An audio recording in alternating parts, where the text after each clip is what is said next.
عبد الله، اذا ممكن نشوف الصوره تفضل. 3 مباريات مهمه للمنتخب المغربي مع نبيل باها في العاصمه القطريه الدوحه. مباريات مهمه.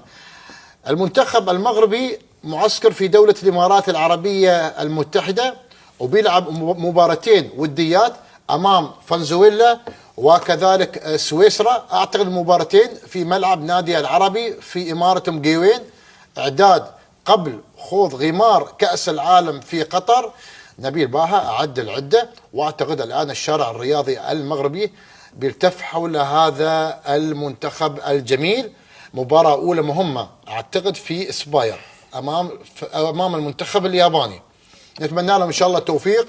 نبيل باها مع فريق عمله مع نخبة من اللاعبين المميزين في المنتخب المغربي، يوسف بالحسن، زياد بلعروش، اسماء المسعود، اسماء كثيره، وزان قادم، اسماء كثيره قادره على صناعه التاريخ مع هذا المدرب المميز نبيل باها، ومساعد اعتقد الكابتن زكريا، والاسماء كذلك الجميله في الجهاز الفني والطبي والاداري. للتاريخ يا نبيل باها في الدوحه، للتاريخ يا نبيل باها في الدوحه. نتمنى لك ان شاء الله التوفيق.